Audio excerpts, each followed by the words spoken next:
It's undeniable, when considering the broader tapestry of modern history, that December 1941 stands out as a month of paramount significance. The temptation might be to zero in on Japan's unexpected assault on Pearl Harbor on December 7, and the subsequent U.S. war declaration on December 8. Yet, this perspective would be incomplete. Equally deserving of attention are the Red Army's retaliatory strikes against the Germans near Moscow on December 5, and the subsequent declarations of war on the U.S. by both Nazi Germany and Fascist Italy in the aftermath of Pearl Harbor. These events, unfolding within a week's span, dramatically reshaped a conflict already underway for over 4 years, marking it from July 1937 with Japan's incursion into China.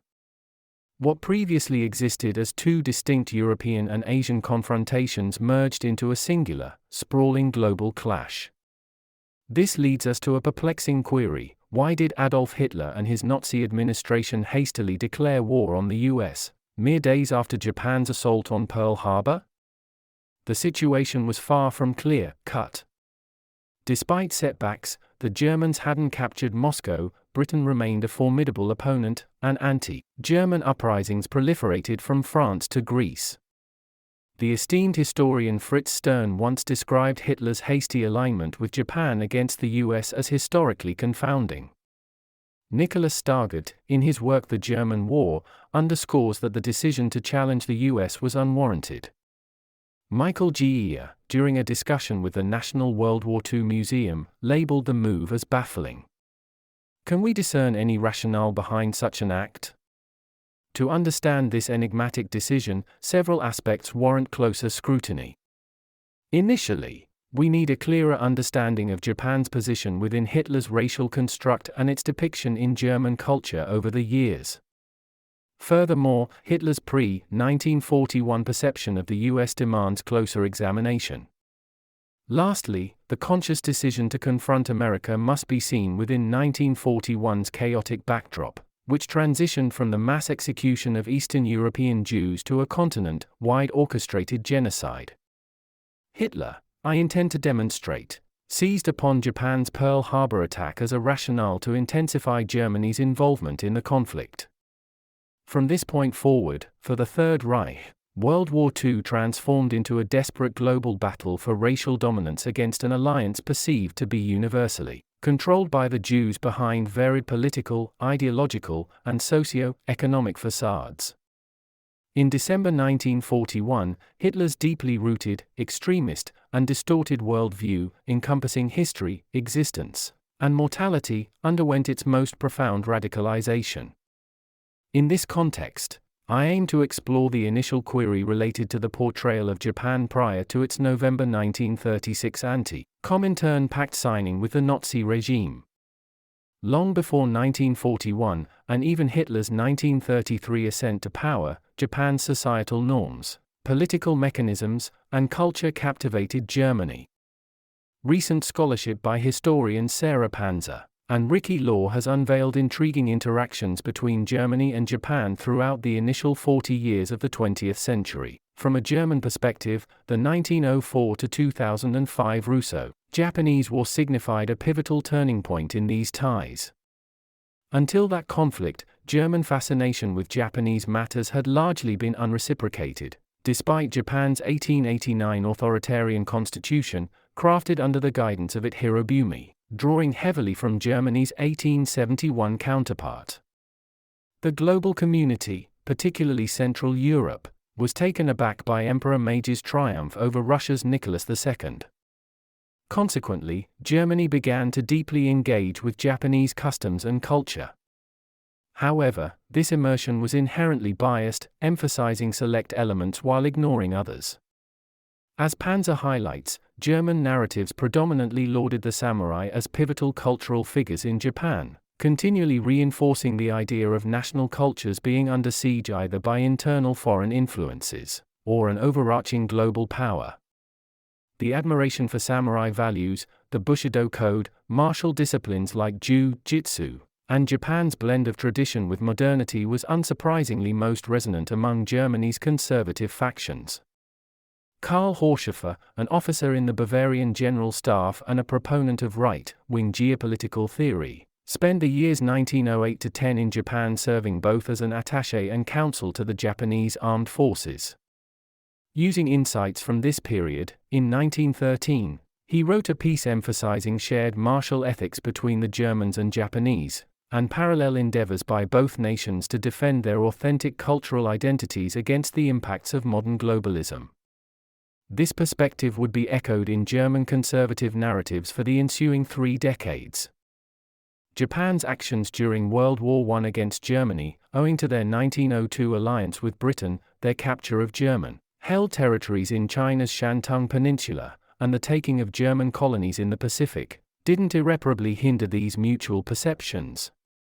As Law illustrates, a shared disdain towards the post-war agreements formulated by the Western Allies, Britain, France, and the USA, reignited the sense of kinship among many Germans with Japan. Nationalist thinkers in both nations felt oppressed by a global framework that appeared tailored to perpetuate Franco-British hegemony, sidelining German and Japanese aspirations. Furthermore, films produced in Weimar Germany about Japan, rich in depictions of geishas, samurai, and Shinto temples, further emphasized the skewed pre-war interpretations of Japan's cultural evolution. A notable far-right voice in Germany during the 1920s discussing Japan's global stature was Adolf Hitler himself. His ambitions to mirror the rise of Mussolini in Italy were dashed with the suppression of the beer hall putsch in Munich in November 1923. However, his lenient incarceration and relatively plush conditions at Landsberg prison afforded him the chance to dictate to his Nazi Party deputy, Rudolf Hess, his self-aggrandizing memoir, Mein Kampf, in 1924. There are many things that have been and still can be said about this vile book. What I wish to point to is that Mein Kampf reveals how Imperial Japan's emergence as a modern industrial power challenged the extreme racial hierarchy of human beings Hitler defended. How could such a fanatical racist as Hitler, world history's most unflinching advocate of Aryanism, explain Japan's ascent? A close reading of the text clarifies Hitler's muddled, yet undeniably sincere attempts to resolve this conundrum, irresolvable within his biologistic framework. He admitted that during the Russo-Japanese War, he had supported Japan, having done so for purely racial reasons. A defeat for Tsarist Russia weakened the principal supporter of the Slavs, a group he despised, living under Habsburg rule. However, he went on to explicitly praise Japanese naval policy. There, on principle, the entire emphasis was laid on giving every single new ship superior fighting power over the presumable adversary. The result was a greater possibility of offensive utilization of the Navy, Hitler wrote.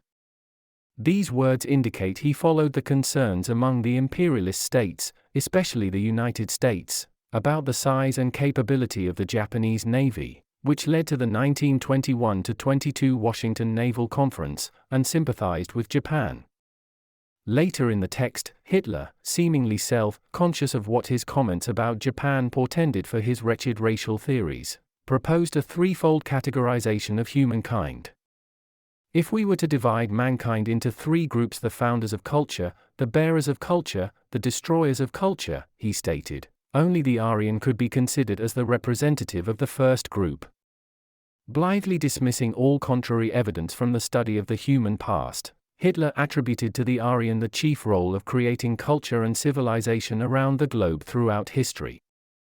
From him originate the foundations and walls of all human creation, and only the outward form and color are determined by the changing traits of character of the various peoples. He provides the mightiest building stones and plans for all human progress, and only the execution corresponds to the nature of the varying men and races. This analogy with construction served him so as to solely credit the essential structures of civilizations to Aryans. Hitler, in his analogy, found a way to attribute Japan's modernization to external factors. The Nazi leader believed, in a few decades, areas like Eastern Asia will showcase a blend of Hellenic ethos and Germanic advancements, though the exterior might somewhat reflect an Asiatic flair. To him, the essence of Japan's rise on the global stage was external rather than intrinsic. He described it as European know-how presented with a Japanese twist. Delving deeper, he posited that Japan's current trajectory was largely influenced by Aryan lineage. Referring to the 1853 expedition of American Commodore Matthew Perry to Japan, Hitler believed that Japan's societal advancements were due to the Aryan touch. Only superficial attributes of this society, in his view, held true Japanese essence. He even projected that without further Aryan influence, Japan's scientific and technological ascendancy might persist briefly. But soon, its momentum would falter, making it revert to its pre-modern state from which it emerged thanks to the influx of Aryan enlightenment. Hitler's Mein Kampf clearly displays the intellectual gymnastics he engaged in to reconcile Japan's evident progress with his detestable belief in the inherent inferiority of non-Aryans. However, the underlying message from this text is Hitler's grudging admiration for Japan's accomplishments. He even commended the then evolving Japanese national state against what he perceived as criticisms from the Jewish populace in Britain, mirroring sentiments of thinkers like Horschafer. Fast-forwarding to 1933 and the years that followed, Hitler somehow managed to reconcile his beliefs, acknowledging Japan's successes within his racial hierarchy. Intriguingly, as time went on, his appreciation for the Japanese grew. He increasingly recognized that significant facets of Japan's socio-political and economic might were born from its unique cultural backdrop. This transition in perspective, where he started viewing Japanese accomplishments as more intrinsic rather than entirely borrowed, indicated a nuanced shift in his ideology. Certainly, the commencement of the Showa era marked by Hirohito's ascension in 1926, the subsequent suppression of the Japanese left, the dominance of ultra-nationalists in various facets of Japanese society, especially the military, and the expansion into Manchuria in 1931 all amplified Hitler's inclination towards a Berlin-Tokyo axis by the mid-1930s. Although, as far as records suggest, he never formally withdrew his views detailed in Mein Kampf, he subtly adjusted his racial beliefs to rationalize this partnership. This adjustment will be the focal point of two upcoming articles.